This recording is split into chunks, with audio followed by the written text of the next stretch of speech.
I am Anuli Akanegbu, and you are listening to the BLK IRL Podcast.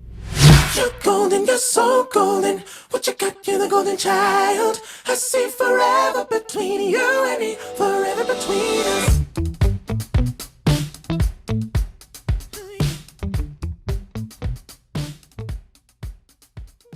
A 2019 report by research firm Morning Consult revealed that most young Americans are interested in becoming influencers. 2,000 Americans ages 13 to 38 were surveyed about influencer culture for the study. 54% of those surveyed said they would become an influencer if given the opportunity. As the cultural practice of content creation becomes more professionalized, whole business structures are being set up to help aspiring influencers monetize their personalities and skill sets as they transition from social media hobbyist to professional. Today's guest, Qianna Smith Bruneateau, believes that while it is an exciting time to be working in influencer marketing, the largely unregulated industry is in need of some stewardship. Qianna Smith Bruneateau is the founder and executive director of American Influencer Council and serves on its board of directors. Some of her accolades include winning Best Celebrity Influencer Campaign on Snapchat at the 10th Annual Shorty Awards for a campaign she crafted and negotiated in partnership with Snapchat Spectacles. She holds a master's degree in fashion journalism from the London College of Fashion and graduated with distinction. I first learned about Qianna when I first learned about the American Influencer Council this summer. And candidly, once I learned that it was founded by a Black woman, I knew I had to reach out to learn more about her. As the founder and executive director of an organization with a mission to contribute to the professionalization of influencing, as well as a self-described career influencer, I thought Qianna could provide a lay of the land look at the influencer marketing industry in this episode. As a reminder, here is how each episode will work. In each episode, I'm going to share a brief introduction to the subject of the day before introducing my guest. At the end of each interview, I will come back to share a few key takeaways that stood out to me from our conversation. These takeaways will be supplemented with research from both academic and non-academic sources to add further context to subjects that were brought up in the interview portion. For every episode, I will include citations to the reference materials I mentioned, as well as some additional background reading for you on the BLK IRL website. Visit www.blkirl.com to nerd out. Okay, now without further ado, let's get into my conversation with Qianna Smith Bruneateau, the founder and executive director of American Influencer Council.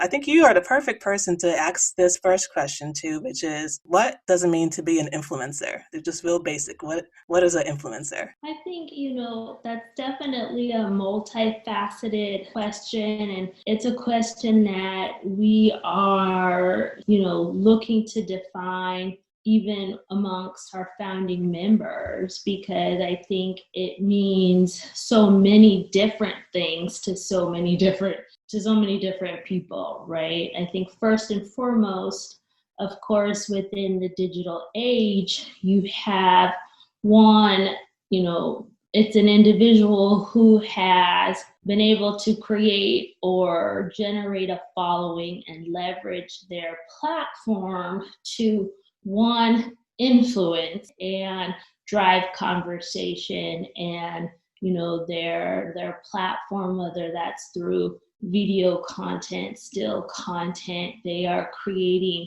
a message no different than an advertiser. I say that creators and influencers are the modern day advertiser, because they are putting out messages and information that are being consumed depending on what stage you are in your career as an influencer, whether that's nano to mega, and they are able to reach so many different types of users. And so one, with a lot of influence comes a lot of responsibility.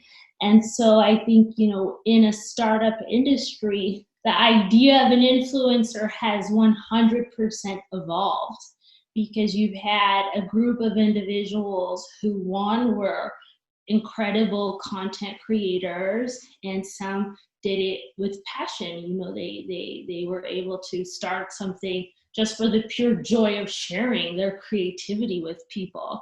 And then some who took that talent and have been able to become American small business owners and entrepreneurs, whether that's starting, as a sole proprietor, an LLC, or growing that into a corporation and having their own teams and scaling that.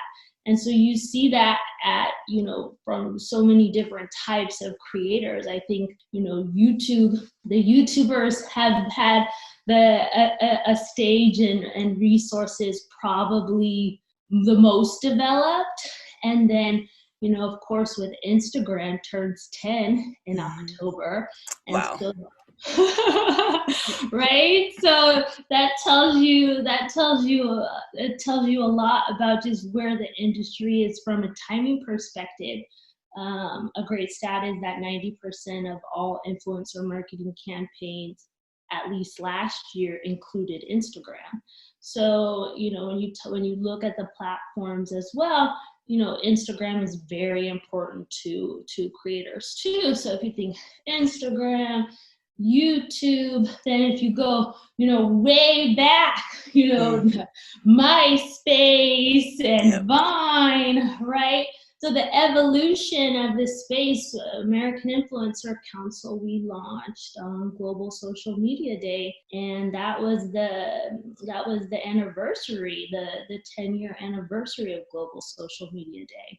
And so that was a very important and defining day for us as a council, just because if you look at just the evolution and all of the different players and all of the different creators, it's incredible. Just WordPress, think about all of the voices that were able to change the internet and consumption. I started my career with a blog. I'm a testament to WordPress. So I think with influence, it's the ability to be proactive, and to be proactive in terms of whether on what stage that is, determining what platform you want to be proactive and activate and tell your story and be authentic in your storytelling, and then assuming, a community. And I always say influence comes in so many different forms, whether that is the creator, your traditional creator who's producing content daily, your career creator, or someone like myself who's kind of a hybrid of a creator. I started as a blogger, I went into corporate, I produced all of my campaigns throughout my career. And so, you have those blurred lines, right? But all of us who've been in this industry, first and foremost, we live for creativity. So I think, what defines an influencer? It's someone who needs daily inspiration and needs a place to invoke that inspiration and wants to share that with somebody. Is there a difference in how you perceive content creators? Because you use creators, the word, in your response, but there's also people call themselves brand ambassadors. Some people call themselves storytellers. Is it just dependent on the individual of what they call themselves, or are we to categorize these roles differently? You have brand ambassador could be someone who just works for a brand, right? Who's representing a brand or who's endorsing a product. And so I would say, as someone coming on the brand side, if I was to refer to an individual as a brand ambassador, that's someone who is advocating on behalf of me. That's definitely still a creator because that person most likely is creating content for that brand. But yes, you can have different titles within, you can be a creator who's also a brand ambassador for many different companies within different industries, right? So if I was a lifestyle creator, I could be a brand ambassador for, a beverage drink, for a fitness product, a yoga mat, or, a treadmill, right? So Right. you could have different variations of what you call yourself. I think that the label, people get stuck on wanting to be labeled. And I think our industry went through very much a transformation of how people wanted to refer to themselves. Influencer for some people can be a dirty word, and it can invoke a very negative emotional response for some people who don't feel that it is a legitimate profession. And so just like within the modeling industry, models did not have rights. And so we are very much facing some of the same challenges that models did in the early days of some of the things that they were advocating for. So I think it depends who you're speaking to. When you look at what the industry is driving in terms of revenue, this is 100% a high growth startup industry. And it is an industry that is creating a lot of jobs. And it's an industry that is creating a ton of opportunity. And I'm a testament to the incredible amount of opportunity that it holds, because you have the opportunity to, one, take on roles and titles that I didn't even dream of when I was in college. There were no social media directors, influencer marketing directors, like that didn't exist. And so I think even, as you go through as someone on the brand side, like even the idea of chief content officer, chief innovation officer, that all became like, wow, there's even more growth and opportunity I didn't even think when I started. And so for me, this industry is what you want it to be. And that makes it incredibly exciting, because as it evolves, there's more niche and more things that people need to operate and function. And so it's super dynamic. It's very multifaceted. And I think creators are also questioning their roles, especially in 2020. I think for Black creators, and as an African-American woman, I think, creators are wanting equity in what they're doing. They want representation, and they want commitments from brands. And I think you're looking at so many different layers, right? It's not one single. I think it would be wrong to pigeonhole, because it's, if you talk to a blogger, it's very different than the fashion influencer. This word, a lot of creators like the term digital media entrepreneur. And that's a term that I also relate to, because it's so much more when you look at the scope of what you do on a day-to-day. You're running a business, you're strategizing, you're planning content, you're producing content, you're editing content, you're managing, you could be managing a team, or you might be thinking about growth and how you can scale your business to take on team members. You might be thinking about, what are loans, or, wealth management, all of these things that are just beyond like, let's do a post. Like that idea of like, let's just create a post is so, to me, marginalizing. And so I even just think the term like someone who has an influence, it's just boxing. I want to unpack so much from your answer, but one of the things I'll start with, like latching on to, is the marginalization you just mentioned.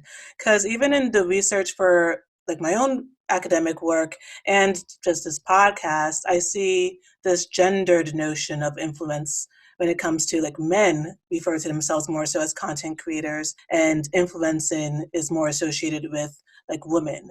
So with that, it seems like the term influencer has become more marginalized because of its association with women. And I wanted to get your thoughts on that, whether or not that's true. I think it also depends on the type of creator because, you know, you have in terms of like street style photographers, you know, working with a lot of the top street style photographers, they very much did not want to be boxed in with influencer. And so you 100% had street style photographers wanting to move into this true photographer, and you know, what does that mean to be a creative director or someone who's presenting work in a gallery or shooting, you know, true editorial spreads rather than being on the street with their fellow influencer. I do agree on the from a female to male perspective that you know, from a masculinity kind of perspective, you know, point of view, yeah, that word can rub a lot of men the wrong way. And so even I will say transparently recruiting men for the American Influencer Council, a lot of males said, I don't consider myself an influencer. I don't like that word. And so that's why I always say I use the word creator and influencer interchangeably, because no matter what, if your business is rooted on social media and you're doing branded content deals as a main source of revenue for your business, you're influencing. Whether you want to accept that or not, that's the reality of it. So I think, you know, personally, everyone has to take terms as you are. You know, you have the slashies. You know, people. However, you know, whatever term you need to define your or empower what you do on a day-to-day, I'm good with. Like, there is no wrong. Another thing you mentioned that I find so striking is you made a comparison between the influencer marketing industry and the modeling industry, because in the more recent years, the modeling industry has made attempts to unionize and professionalize what models do. And now with the American Influencer Council, we're seeing this as a part of a wave of trying to professionalize the role of influencing and trying to share that this is a job. So I want to understand, why did you find a need to want to start the AIC? You know, whenever you have a high growth industry, or as someone who has been, you know, my entire career has been rooted in influencer marketing and social media marketing, and there was no playbook, right? There was, you know, a test and learn culture, and you figure it out on the job. And so because education is so important, and I believe it benefits society in so many ways, and that's one of our key mission pillars, it's so important that Generation Alpha doesn't have to go through what I did or what so many of my colleagues did. And so I believe having standards just makes an industry stronger. And I look to, you know, other spaces, journalism. My master's is in journalism, and I have freelanced for so many publications, AOL and so many different prestige magazine and Teen Vogue and so many other. I was at Time Inc. And so because I trained as a journalist, and I understand the standards that come with fact checking and, editorial review and conduct as a journalist, that when you don't have it, it can be the Wild West, right? And I do believe that there are aspects of our industry that need regulation and that will be stronger with more regulation. And one of those areas for sure is within sponsored content. And that's... What do you mean by that? Sponsored content in terms of how sponsored content is regulated by the Federal Trade Commission, and it's loosely regulated. I think if you think about just as someone who was a blogger, 2019 was a critical year for bloggers, as that's when the FTC really started to change their opinion and decided to toughen up how endorsements were made by influencers. And so when you think about just the regulation of this space and getting more formalities and opinions from the Federal Trade Commission, I think seeing how the space has evolved and where it currently is, it's important to have, as an entrepreneur, guides. And that's what we're advocating for. When you look to the next generation and you have creators coming into this space and don't know the best practices and are getting their first branded deals, you want them to be informed and you want them to take branded content deals that are the best for their business.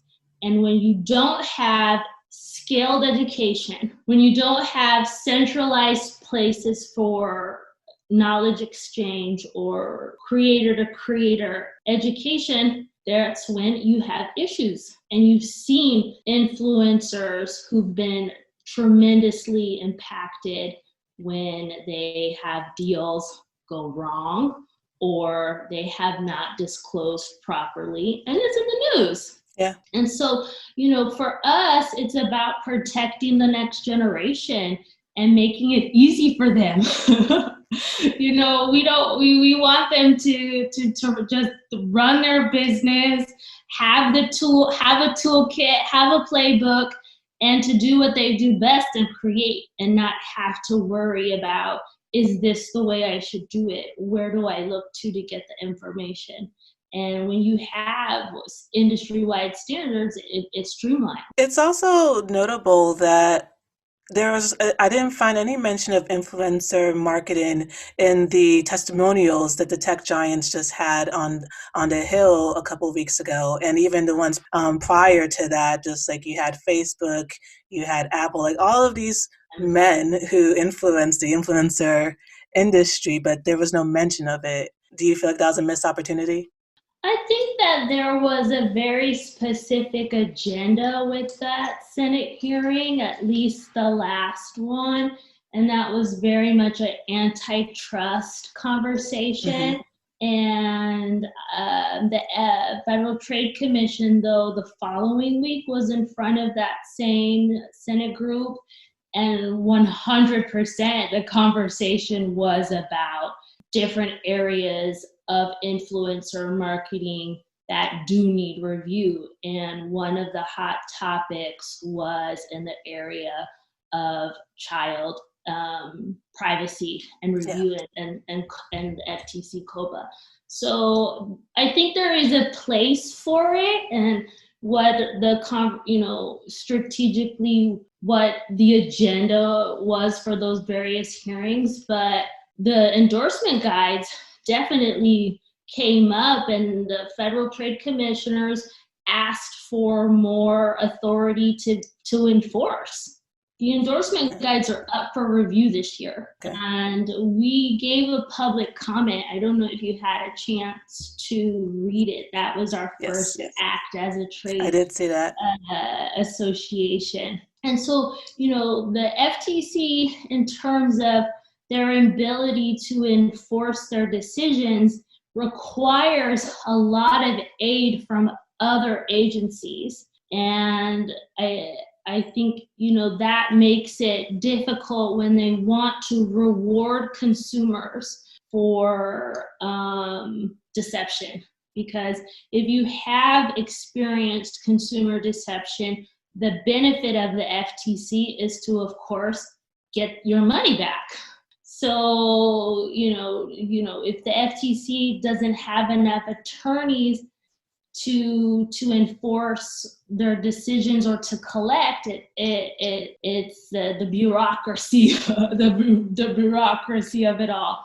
So I think, it's the business dynamics of influencer marketing, and that's what we're championing.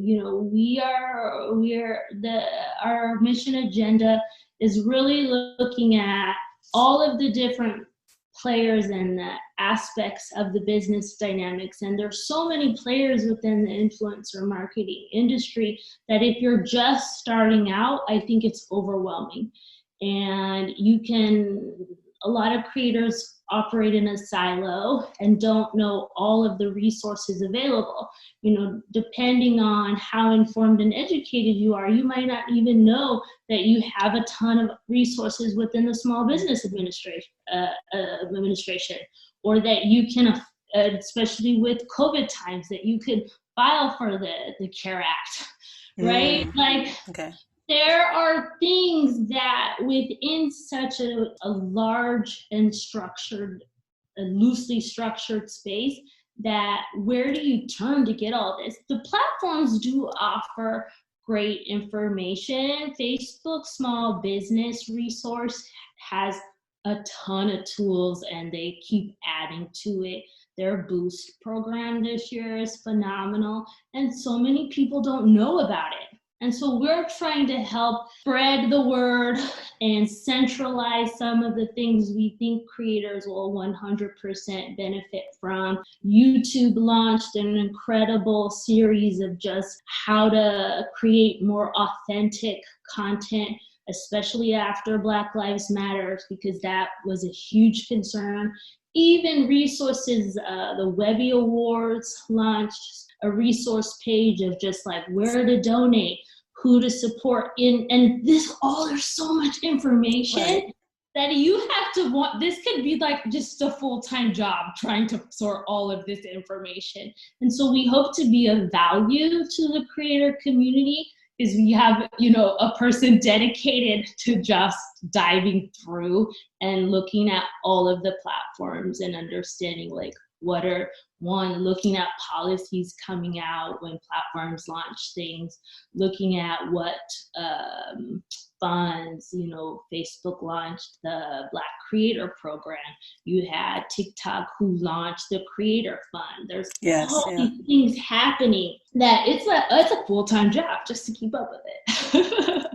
So with your organization, the American Influencer Council, and I just want to understand the structure, you are going to open to accept 15 members in 2021, is that correct? Yep, so we are actually opening up to 15 members this year. Okay. And our model is intimate in terms of we are a startup, and from a founding member perspective, the founding members provide volunteer service. Okay. And in order for us as the leadership team to work with our volunteers, we need to be able to do that in a way that's meaningful, in a way that's something that's manageable, and that can be managed with hundreds of people, not at this current stage of our business. And so we voted as a council to bring on 15. As the leadership team grows and we're able to take on more team and more staff, we will keep expanding that number. And then we also have, outside of the founding members, we also have annual fee membership. We have a fee model that takes on career creators, organizations, and professional advisors.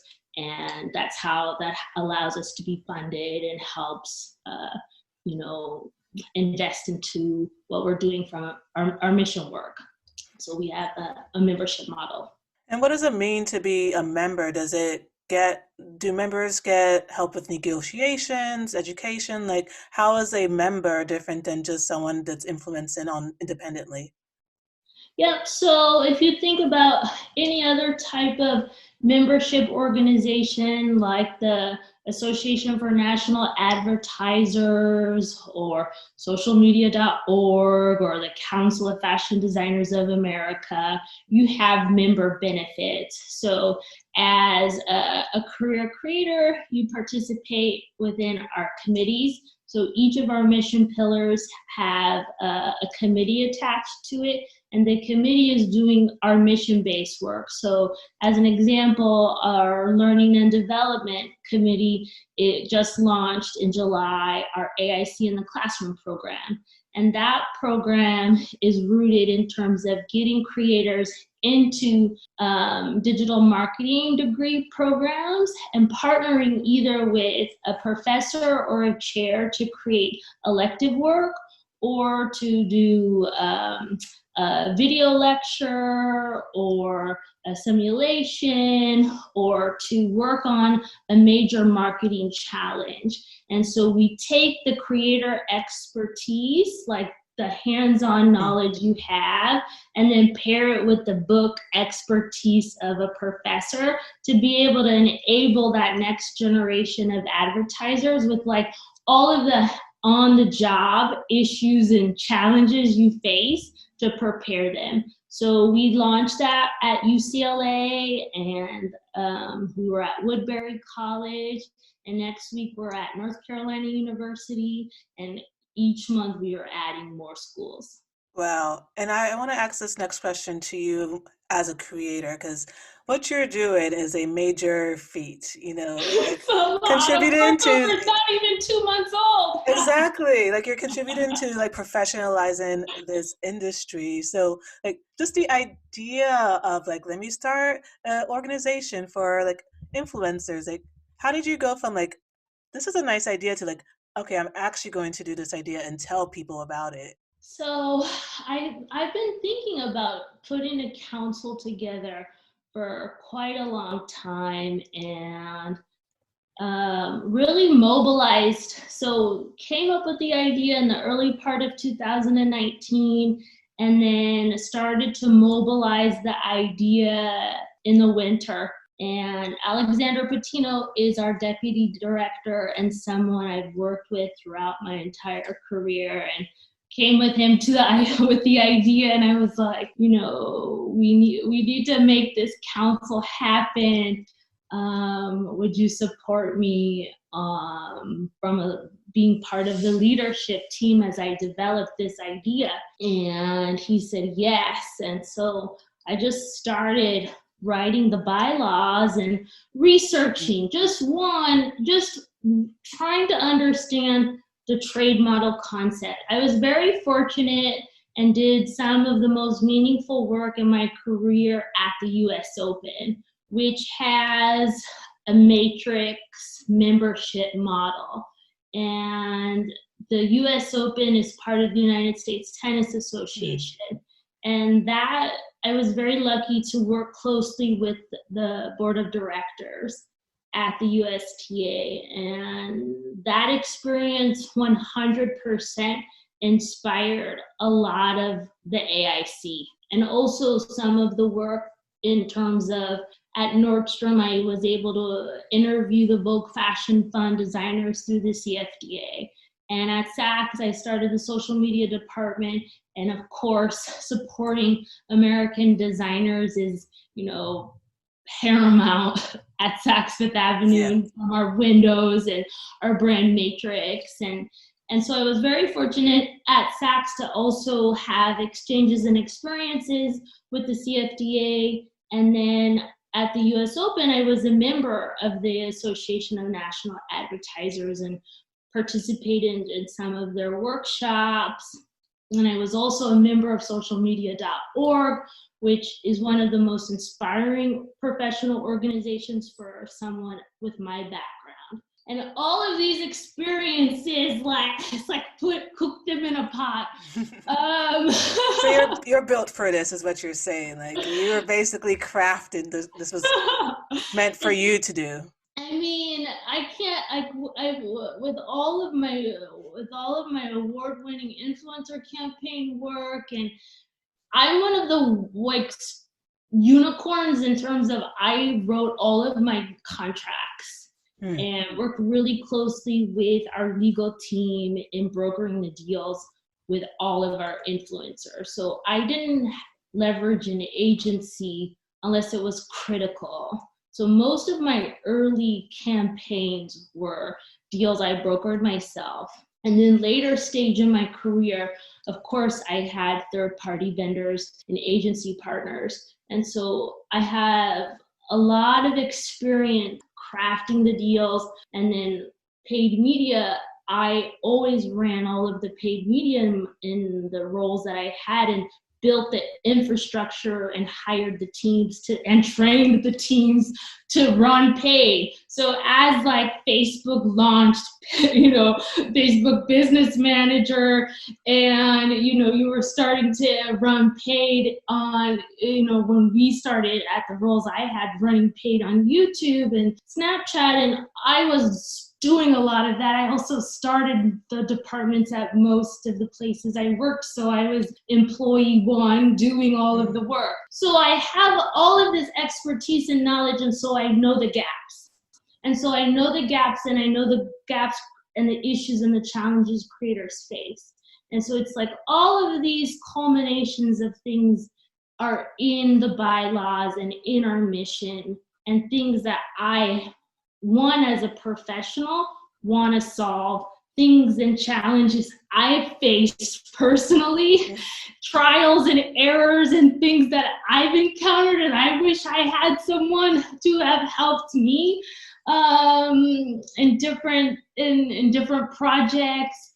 And so you have a lot of like personal things that are deep passions that have gone into the AIC. Thinking ahead about the industry, just like all your knowledge of it, what do you think the future of influencer marketing looks like? It's so bright. I think when you look at just how brands are spending influencer marketing, looking at other industries, 100% in Q1, Q2, one was impacted, but not impacted like other spaces. And so the growth is still very much exciting, and the outlook very, very positive. When you talk about 3.9 billion people on earth using social media, I'm in the right place. I'm in the right industry, and it's exciting because of all of the innovation and the thought leaders involved within this marketplace. But it's also a space that needs some stewardship, and a space that you have cyberbullying. You know what I mean? You have issues, and you have creators who have fatigue, right? There's a lot of pressure to push out a tremendous amount of content. I face this in different roles myself, where it's like, what's next? What's the next deal? What's the next partnership? What's the next big idea? So you have creator fatigue, right? You also have different actors who aren't necessarily representing the industry in the way that they should. And they have this incredible stage, and they're not being the role model that they should be.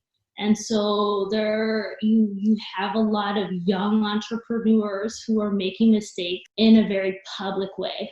And so it's an exciting time. It's a time to also learn and grow. It's a place that I'm excited for all that it holds. And as a Black woman in this industry, and also like the founder of the American Influencer Council, I just feel a need to ask you about like what do you think needs to change with how companies work with Black influencers in particular? So when you think about that, there are only 3 CEOs that are Black at Fortune 500 companies. For me, it's more so a question of leadership changing at the top. Because if the C-suite at some of the biggest companies is not diverse, then that's going to affect marketing and culture and everything, right? So this for me is more of a question of how do we as a nation look at diversity and inclusion from starting with leadership. And How do if you do that? Like, I can't imagine telling some like old cis white guy like, "Hey, you got to get out of here. You can't have um, this job anymore."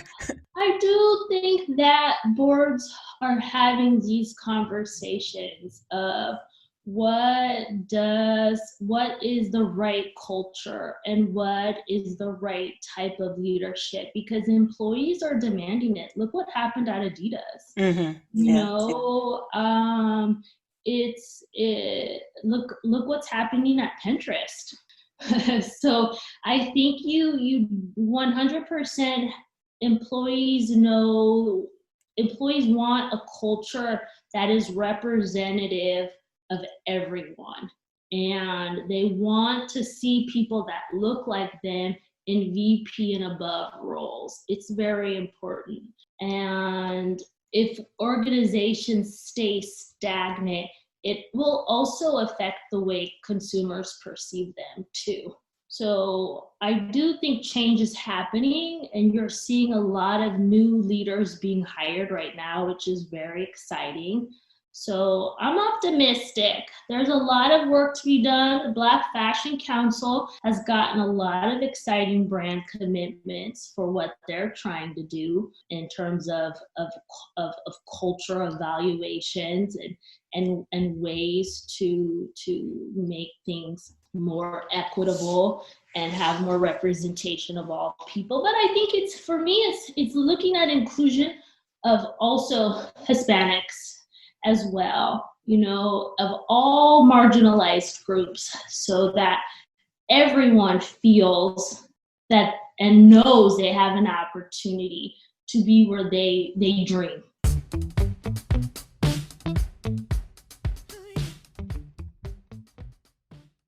Much of the regulation of the influencer marketing industry has been left to federal agencies like the Federal Trade Commission to take care of. The Federal Trade Commission, or FTC, is a bipartisan federal agency with a dual mission to protect consumers and promote competition. The FTC works to protect consumers by stopping unfair, deceptive, or fraudulent practices in the marketplace. The agency works to promote competition by enforcing antitrust laws and challenging anti-competitive mergers and business practices that could harm consumers. Qianna explains during our conversation that 2019 was a critical year for bloggers because that's when the FTC decided to toughen up how endorsements were made by influencers overall. The FTC believes that endorsements are an important tool for advertisers because they can be persuasive to consumers. They are particularly concerned with ensuring that endorsements follow the letter of the law by being truthful and not misleading. Today, I will provide an update on some actions that the FTC has taken over the last year to regulate the influencer marketing industry. Now, this will not be a comprehensive look at everything they are doing. For example, I will not be discussing the Children's Online Privacy Protection Act, also known as the COPPA rule. That said, I'll provide enough information to give you an idea of what their priorities have been in regards to regulating endorsements and reviews from influencers. Despite having majored in legal communications as an undergrad student at Howard University, I am not in any way a lawyer, so bear with me. The FTC is focusing its regulatory efforts on advertisers, not small influencers. In fact, they want to focus on educating small influencers. In November 2019, the agency released a video to provide advice to help social media influencers comply with the law. Their tips urge social media influencers to clearly disclose relationships they have with a brand when they promote anything from a brand. That same month, the FTC released an online brochure for social media influencers with additional information on when and how to make good disclosures. In a statement released in February 2020, Rohit Chopra, the commissioner of the FTC, wrote that misinformation is plaguing the digital economy and that retailers and brands employing fake reviews and undisclosed influencer endorsements may be doing little to deter deception. He explained in the statement that when companies launder advertising by paying an influencer to pretend that their endorsement or review is untainted by a financial relationship, they are participating in an illegal payola. Chopra asserted that if these companies are also pressuring influencers to post in ways that disguise that their review or endorsement is paid advertising, then those advertisers especially need to be held accountable. He highlighted Lord & Taylor and Sunday Riley as examples of popular brands that the FTC has pursued enforcement actions against. In both cases, the FTC charged the brands with deceiving the public, but ultimately proposed no money, no fault settlements. So, what does that mean? Well, that means a few things. No consumers were refunded, number one. Number two, no notice of the deception had to be made to consumers. Number three, the brands didn't have to delete any wrongfully obtained personal data.